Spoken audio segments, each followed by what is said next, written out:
Brother held up his phone like he was showing me a boarding pass, and the photo on the screen was my studio. My recording studio. The one I had spent 4 years building in the back half of our late grandfather's property in Barrie, Ontario. "We're converting it," he said. Not asking. Telling. Mom agrees. "The space is wasted on your little hobby. I need a proper home office and the kids need a playroom. We're starting demolition next Saturday." Behind him, I could hear my sister-in-law laughing about wallpaper samples with my mother. I looked at my brother. Then I looked at my phone at the screen recording I had just made of this entire conversation without him noticing.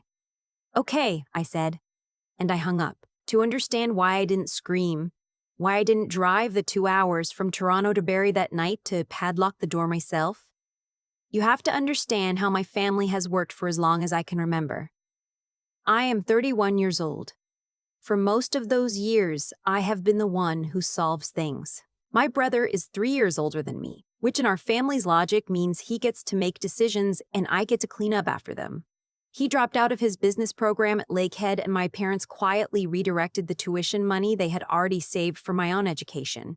When he and his wife bought more house than they could afford in Innisfil, my parents co-signed the mortgage.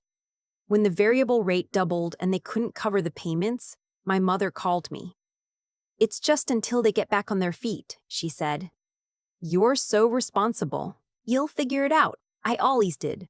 The studio didn't come from anyone's generosity.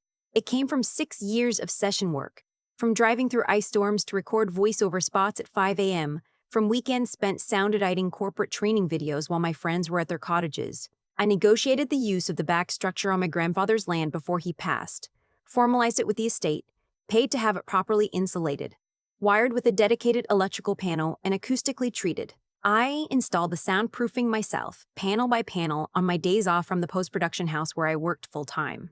The total I had sunk into that space by the time my brother made his announcement was just over $62,000.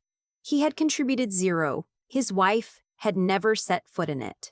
My mother's involvement had been a single comment 3 years earlier.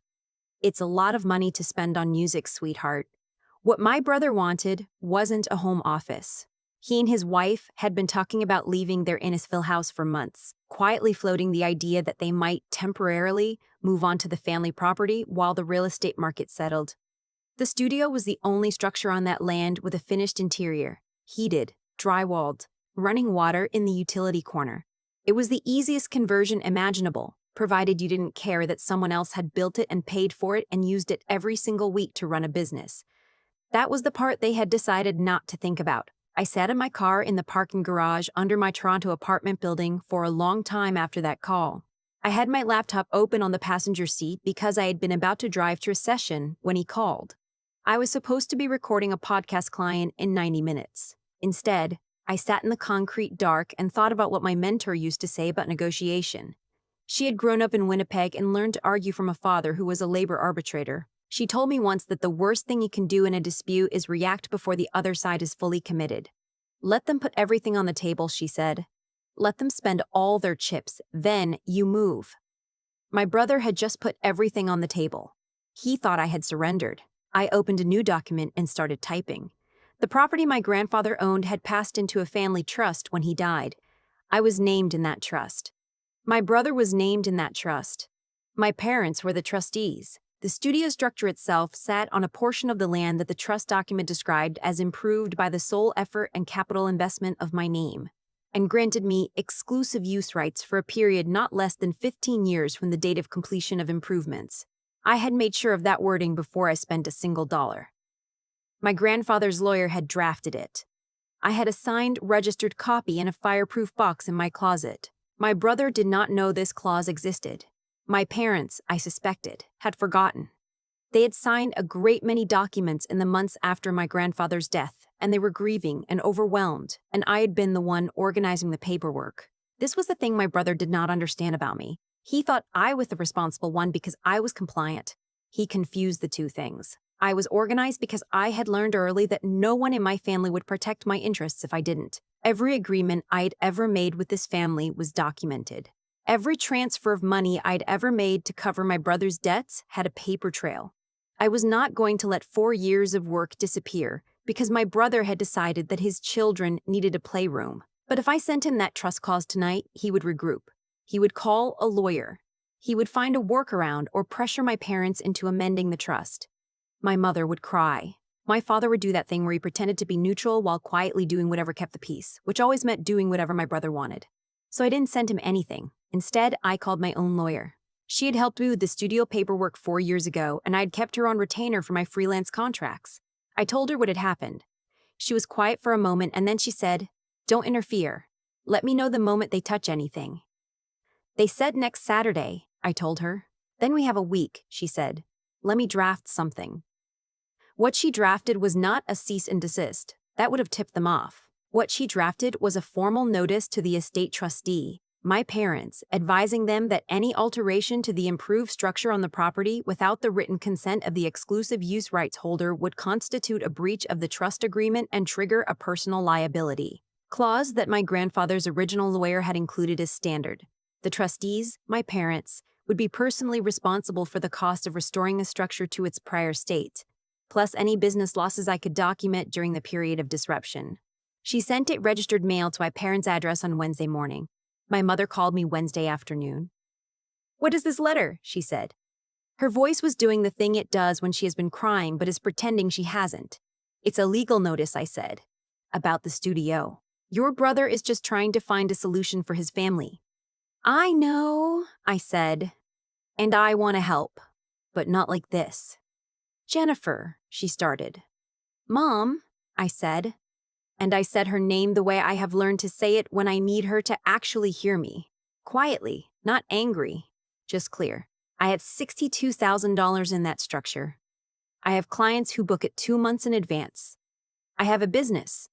If they touch it without my agreement, you and Dad are on the hook for every dollar of damage and every dollar I lose. That's not me being difficult. That's the law." She was silent. "I'm not trying to punish anyone," I said. "I want to find something that works. But they can't just walk in there with a sledgehammer." The sledgehammer came anyway. Not literally. My brother is not quite dramatic enough for that. But the following Saturday morning, I got a text from the neighbor's kid, a 17-year-old who mows the grass on the property in summer, and who had my number from a job I had helped him find. He sent me a photo. My brother's truck was in the driveway. His father-in-law's trailer was hitched behind it, loaded with lumber. I forwarded the photo to my lawyer. She filed for an emergency injunction before noon. My brother got a call from the court while he was standing in the studio measuring the walls for shelving. I know this because he called me immediately after and he was not calm. "You're threatening our family over a recording studio," he said. "I'm protecting a legal investment," I said. "I asked you not to do this.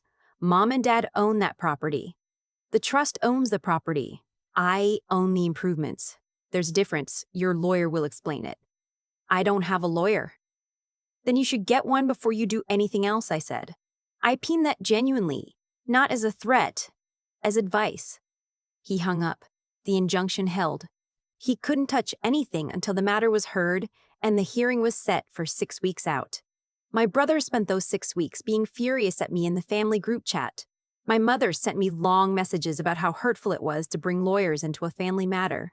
My father called once, said, "I just want everyone to get along," and then didn't call again. I did not respond to any of it. My lawyer had advised me not to discuss the matter informally, and I was grateful for the instruction because it gave me permission to simply stop engaging with the noise. What I did instead was work. I had suspected for a while that my brother and his wife were not just casually interested in the studio space.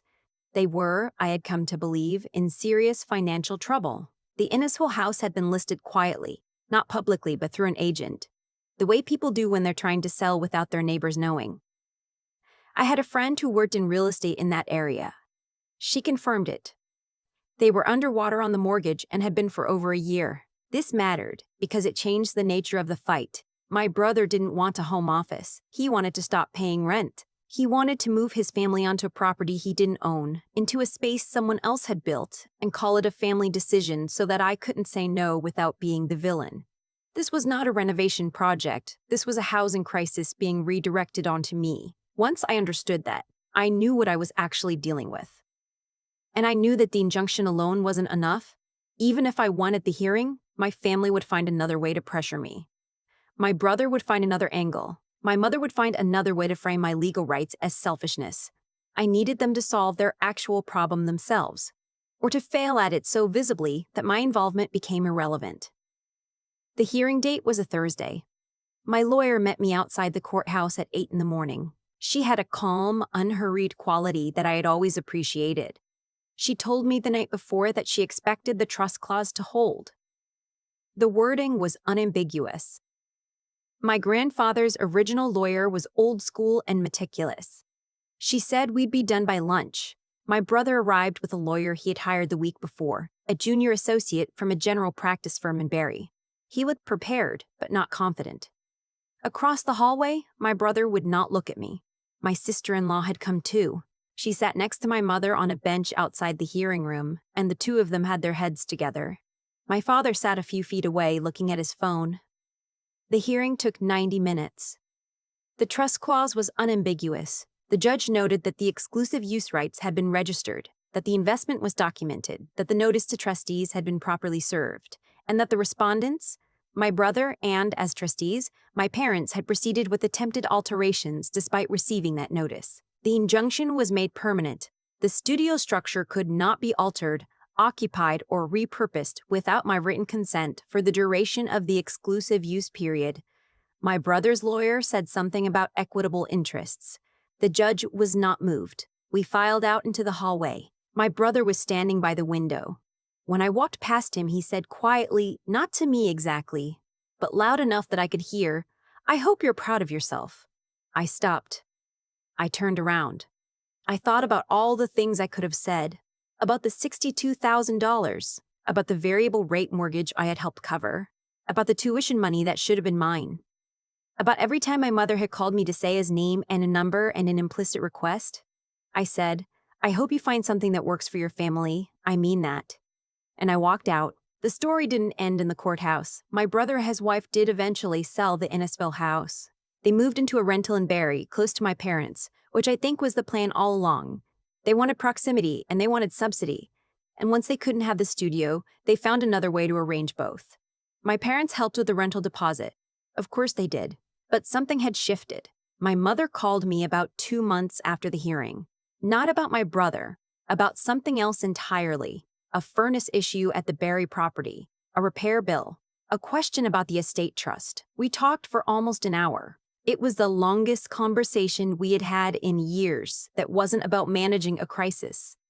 At the end of it, she said quietly, "I didn't realize how much you'd done with the studio." I didn't understand the scale of it. I didn't know what to say. So I said, "I know." She said, "I should have read the paperwork." That was as close to an apology as I had ever received from my mother on the subject of my brother. I took it. The studio is still there. I had the locks rekeyed after the injunction. I added a camera system, 2 exterior, 1 interior, motion-triggered, logging to the cloud. I am not naive enough to think the conversation is over.